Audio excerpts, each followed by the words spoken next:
নমস্কার।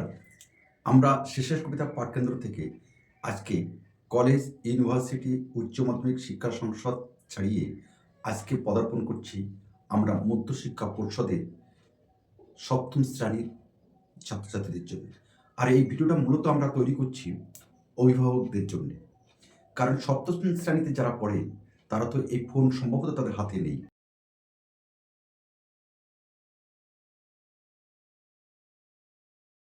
সেই কারণে আমাদের এই বাংলা শিশুর কবিতা বাংলা বিভাগ থেকে অভিভাবকদের প্রতি একটা ছোট্ট আবেদন আমরা রেখে দিলাম। আপনারা যারা পড়াশোনার সাথে বিভিন্ন কার্যক্রমে যুক্ত নেই, তারা এই ভিডিওটি দেখে আপনার প্রিয় সন্তানটিকে এই গল্পটিকে পড়লে সে বুঝে যাবে অনায়াসে বাংলা ১ম সেমিস্টারের ৭ম শ্রেণীর একটি অন্যতম গল্প শীর্ষেন্দু মুখোপাধ্যায়ের 'পাগলা গণেশ'। আমরা 'পাগলা গণেশ' এই গল্পের যাবতীয় খুঁটিনাটি আমরা তুলে ধরব। আপনি আপনার প্রিয় সন্তানকে ঠিক এই গল্পটি বললে এই গল্প সম্পর্কে তার একটা সম্যক ধারণা হয়ে যাবে এবং সে পরীক্ষা হলে অনায়াসে যেকোনো প্রশ্নের উত্তর দিতে পারবে। কারণ গতকাল আমাদের বাংলা বিভাগের একটা পরীক্ষা হয়ে গেল কলেজের স্তরে। ৩য় সেমিস্টারের ওয়েস্ট বেঙ্গল স্টেট ইউনিভার্সিটির একজন ছাত্র পরীক্ষা দেওয়ার পরে যে মন্তব্যটা করেছে, সে মন্তব্যটাও আমরা তুলে ধরব। তো আমরা এই 'পাগলা গণেশের' যে গল্প 'পাগলা গণেশ' যে গল্প শীর্ষেন্দু মুখোপাধ্যায়ের, তার অন্যতম একটি চরিত্র গণেশ। আর গণেশের যে বিশেষণ এখানে প্রখ্যাত সাহিত্যিক গল্পকার শীর্ষেন্দু মুখোপাধ্যায় দিয়েছেন 'পাগলা'। অর্থাৎ নামের মধ্যেই তার চারিত্রিক বৈশিষ্ট্য লুকিয়ে আছে। ১ম এ আমরা এটা আপনাকে জানিয়ে রাখলাম। আমরা জানি শীর্ষেন্দু মুখোপাধ্যায় একজন অন্যতম সাহিত্যিক গল্পকার।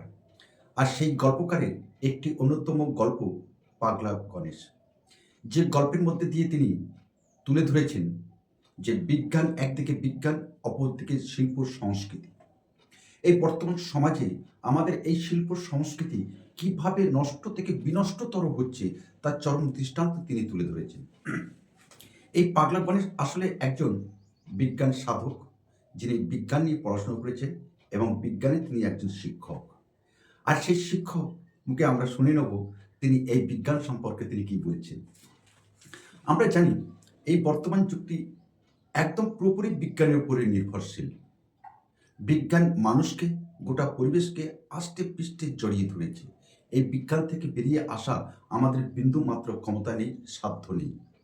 তবুও এই বিজ্ঞানের মধ্যে যেন আমাদের এই যে ছোট্ট আমাদের সন্তান ৬ষ্ঠ, ৭ম, ৮ম শ্রেণীর যে সকল আমাদের সন্তানদের পড়াশোনা করি, তাদের সুকুমারময়, তাদের কোমল যে বৃত্তিগুলি, যে মনোভাবগুলি কোথায় যেন হারিয়ে যাচ্ছে, আমরা জানি না। আর সেই অনুভূতিগুলি তাদের হারিয়ে যাওয়ার জন্যেই এখানে শীর্ষেন্দু মুখোপাধ্যায় 'পাগলা গণেশের' মধ্যে দিয়ে সেই বিষয়গুলি তিনি তুলে ধরেছেন। আসলে কি জানেন তো? এই অতি বিজ্ঞানের যুগে আমাদের মনের যে স্নেহ, ভালোবাসা, মায়া, মমতা, শিল্পচর্চা সব যেন বর্তমান সময়ে হারিয়ে যেতে বসেছে। আসলে গল্পকার শীর্ষেন্দু মুখোপাধ্যায়ের মূল উদ্দেশ্য যেটি তিনি তুলে ধরতে চেয়েছিলেন যে একদিকে বিজ্ঞানের অপ্রতিরোধ্য জয়যাত্রা, অপরদিকে মানবিকতার অবক্ষয়। সত্যিই বর্তমান সময়ে আমাদের যে মানবিকতা, যে মানসিকতা সত্যি চরমভাবে বিনষ্ট হচ্ছে। আমরা জানি আমরা অনেক কথাই এই ভিডিওর মধ্যে বলতে পারি, কিন্তু আমরা বলব না। কারণ আমরা যারা এই শিক্ষকতার সাথে যুক্ত আছি, তারাও কিন্তু আমরা সমানভাবে দোষী। কেন বলুন তো দেখি? আজকে আমরা আপনি কেন এই ভিডিওটা দেখবেন? আপনি দেখে, আপনি শুনে আপনার সন্তানকে কেন বলবেন? কেন এটি কি তার যে স্কুল, যে বিদ্যালয়, সে বিদ্যালয় ক্লাস থেকে কি এটা জানতে পারে না? অবশ্যই জানতে পারে। কিন্তু আমরা যারা শিক্ষকতার সাথে যুক্ত আছি, আমরা এমনভাবে ক্লাসে তাদেরকে হয়তোবা পড়াই না। আর ক্লাসে যদি আমরা সেইভাবে তাদেরকে পড়াতে পারি, তৈরি করতে পারি, তাহলে কেন তিনি এই সোশ্যাল মিডিয়ার জগতে থাকবে? কেন সে একজন শিক্ষকের কাছে টিউশন পড়তে যাবে? আমরা কিন্তু পুরোপুরি টিউশন বিরোধী আমাদের এই শিশু কবিতা সুন্দরবন ইউটিউব চ্যানেল সংস্থাটি। এখানে অসংখ্য ছাত্রছাত্রী ১৭টি কলেজের West Bengal state university, Calcutta university, Vidyasagar university, Gour Banga university এবং সুদূর বাংলাদেশের অসংখ্য ছাত্রছাত্রী কিন্তু আমাদের এই শিশির কবিতা বৃহৎ পরিবারের সাথে তারা যুক্ত আছে। আমাদেরকে প্রতিনিয়ত এই কমেন্টসগুলো দেখলেই আমরা বুঝতে পারি না, আমাদেরকে উৎসাহিত করে।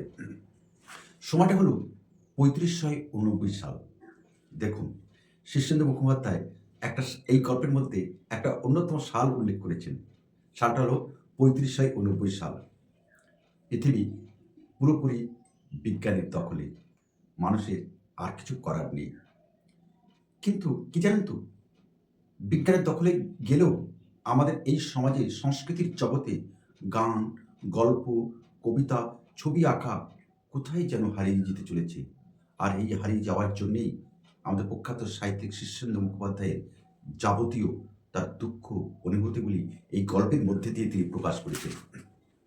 এমনকি আপনি লক্ষ্য করবেন যে আমাদের গ্রামে, আমাদের পাড়ায়, মহল্লার মধ্যে বেশ বড় বড় মাঠ আছে। বিকালে কিন্তু সেখানে এই আমাদের কচিকাঁচাদের সেখানে কিন্তু দেখা যায় না। কারণ তাদের কাছে এই সপ্তম শ্রেণীর ক্লাসটা আমরা করছি তো, এই সপ্তম শ্রেণীর ক্লাসের ছাত্রছাত্রীরা কিন্তু দৌড়াচ্ছে টিউশন মাস্টারের কাছে। কারণ টিউশনের মাস্টার কাছে না গেলে তারা কম্পিটিশনে পিছিয়ে যাবে। এমনই আমরা কলটা পেতে রেখেছি যে আমার কাছে আপনার সন্তানকে পাঠাতে হবে। আপনি বিদ্যালয়ে পাঠান আর না পাঠান, আপনার সন্তান কিন্তু সঠিক সময়ে কিন্তু সে কিন্তু কোচিং সেন্টারে চলে যাচ্ছে, মাস্টারমশাইয়ের কাছে চলে যাচ্ছে। মাস্টারমশাই তার আগলটা কিন্তু নিজের হাতে তুলে নিচ্ছে, ক্লাসে নয়, ক্লাসের বাইরে। আমরা এটাকে কখনোই সমর্থন করি না। আর এই যে দুনিয়াটা পাল্টিয়ে যাচ্ছে, আর পাল্টিয়ে যাওয়ার জন্যই আমাদের যে পাগলা গণেশ তার যাবতীয় বিদ্রোহ এই গল্পের মধ্যে দিয়ে তিনি ঘোষণা করেছেন। আমরা আলোচনার প্রথমে বলেছি এই গল্পের প্রধান চরিত্র গণেশ, তার শিরোনাম, তার বিশেষণ পাগলা, অর্থাৎ পাগলা গণেশ।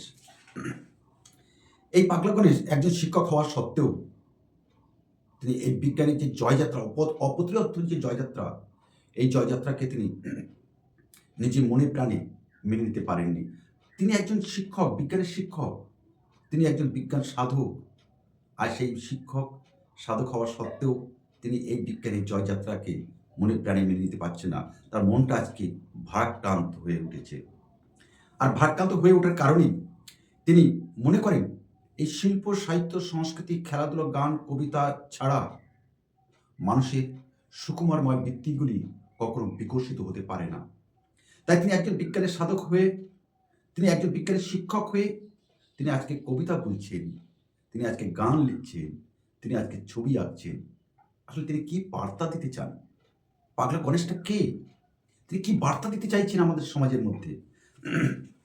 কারণ তিনি ভালো করেই জানেন আমাদের এই পাগলা গণেশ এই যে গান, কবিতা, ছড়া, ছবি আঁকা, শিল্প, সংস্কৃতি, খেলাধুলা ছাড়া মানুষের জীবন কিন্তু মরুভূমির মতো। তাই আমাদের এই মরুভূমিকে যাতে শস্য শ্যামলা সবুজে পরিণত করা যায়, তার জন্য কিন্তু আমাদের লড়াইটা চালিয়ে যেতে হবে, লড়াইটা জারি রাখতে হবে আমাদেরকে। তাই তিনি বর্তমানে এই কর্মে একজন বিজ্ঞান সাধক হওয়া সত্ত্বেও আজকে তিনি গান লিখতে বসেছেন, কবিতা লিখতে বসেছেন, ছবি আঁকছেন, মানুষ পেলেই তাদেরকে কবিতা শোনাচ্ছেন। আপনারা জানেন যে সুকুমার রায়ের একটা অন্যতম কবিতা, সেই কবিতা আপনারা নিশ্চয়ই হয়তো মনে পড়বে, আমি দুই একটা লাইনে আমরা বলছি। আর যেখানে জেনোরা ভাই সপ্তসাগর পার, কাতুকুতু বুড়ো কুলপি খেয়ে ছিঁড়বে নারী তার। কাতুকুতু বুড়ো কবিতা আমরা পড়েছি ছোটবেলায়। সেখানে এই কাতুকুতু বুড়ো বাচ্চাদের পেলেই তিনি গল্প শোনান।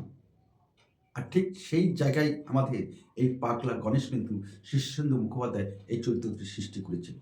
ওদিকে আমাদের শুরু করেছিলেন আমাদের সুকুমার রায়, আর এদিকে শীর্ষেন্দু মুখোপাধ্যায় তার লেখনীর মধ্য দিয়ে সেই পাগলা গণেশের চরিত্রটিকে তুলে ধরেছেন, যিনি একজন শিক্ষক হওয়া সত্ত্বেও, বিজ্ঞানের শিক্ষক হওয়া সত্ত্বেও তিনি আজকে পেন্সিল ধরছেন, তিনি আজকে কলম ধরছেন, তিনি হারমোনিয়ামে গান করছেন, তিনি কবিতা আবৃত্তি করছেন। কি চরিত্র মানুষের! অর্থাৎ আমি যেটি নিয়ে পড়াশোনা করছি সেটি তার কাছে মুখ্য নয়।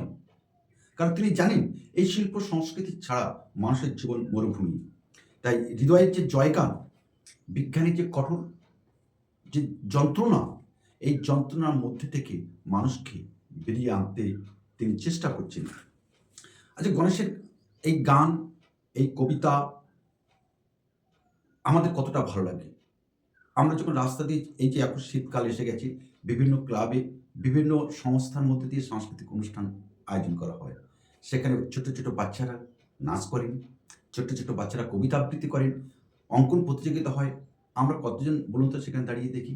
কিন্তু সেখানে যদি কোনো মানে উন্মত্ত নাচ, গান যা আমাদের শিল্প সংস্কৃতিকে, এই বাংলার শিল্প সংস্কৃতিকে তারা ধ্বংস করছে, সেগুলো দেখার জন্যে আমরা হা করে কিন্তু সময়ের পর ঘন্টা সেখানে আমরা কাটিয়ে দিই। এটাই আমাদের চারিত্রিক বৈশিষ্ট্য। আর এই বিরুদ্ধে বাংলা কলেজের যাবতীয় জিহাদ। আসলে শীর্ষেন্দু মুখোপাধ্যায় আমাদের এই গল্পটির মধ্যে দিয়ে একটা বিশেষ সতর্ক বার্তা দিয়েছেন। যদি আমরা এইভাবে চলতে থাকি, তাহলে আমাদের হৃদয়ের মধ্যে যে প্রেম, প্রীতি, ভালোবাসা, স্নেহ, মায়া, মমতা আছে, সব কিছু কিন্তু নষ্ট হয়ে যাবে এই পৃথিবীর বুক থেকে। আর এই পৃথিবীর বুক থেকে যাতে এই বিষয়গুলি যাতে নষ্ট না হতে পারে, তার জন্যে আমাদের আসল প্রয়োজন সমস্ত কর্মের মধ্যে দিয়ে এই কাজগুলো একটু হলেও করতে হবে। আর যার মধ্যে দিয়ে এই কর্ম করার মধ্যে দিয়ে আমাদের মনের মধ্যে যে সুকুমার বৃত্তি, ছোট ছোট বাচ্চাদের মধ্যে যে সুকুমার বৃত্তিগুলি আছে, কোমল বৃত্তিগুলি আছে, সেগুলো কিন্তু অবশ্যই বিকশিত হওয়ার সুযোগ পাবে।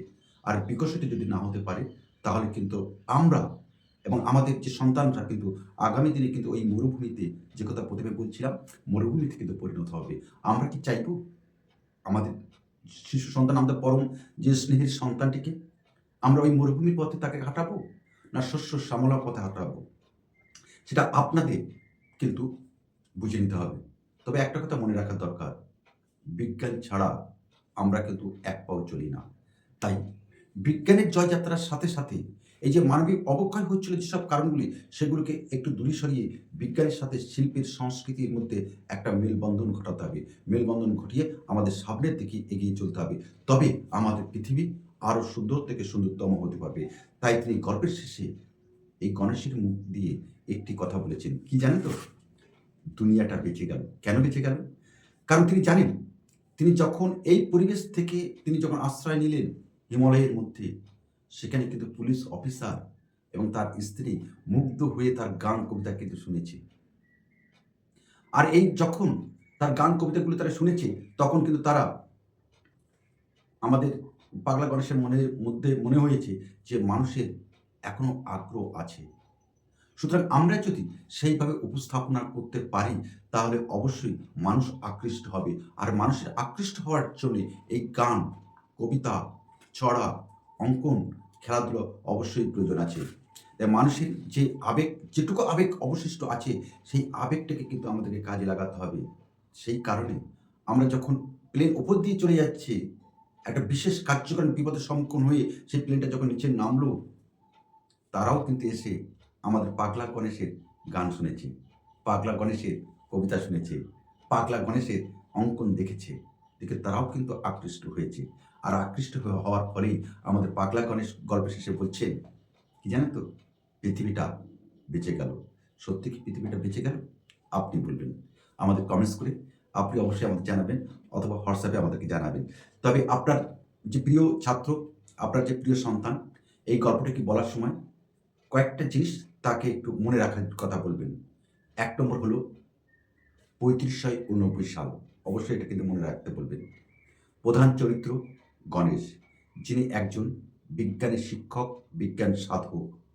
তিনি একজন বিদ্রোহী শিল্পী, বিদ্রোহী শিল্প সংস্কৃতি মনা একজন মানুষ। আর এই গল্পের পটভূমি হিমালয়ের গিরি গুহা। অবশ্যই বলে দেবেন, কারণ তিনি তার আশ্রয়স্থল ছেড়ে তিনি হিমালয়ে তিনি গিয়েছিলেন। সবচেয়ে আরও মজার ব্যাপার আছে, এই পাগলা গণেশের কিন্তু তিনটি সন্তান আছে, ৩ ছেলে ১ মেয়ে আছে। তারাও কিন্তু বিজ্ঞানের সাধক। তার বাবার কিন্তু এটা তারাও মেনে নিতে পারেনি কিন্তু, বাবার এই পাগলাম। এটা কিন্তু গল্পের একটা মনে রাখতে পারেন। এখানে পাগলা গণেশের মধ্যে দিয়ে শীর্ষেন্দু মুখোপাধ্যায় যে বিষয়টি তুলে ধরেছেন, বিজ্ঞানের সাথে মানবিকতার যে অবক্ষয়, সেই অবক্ষয়টা তুলে ধরেছেন।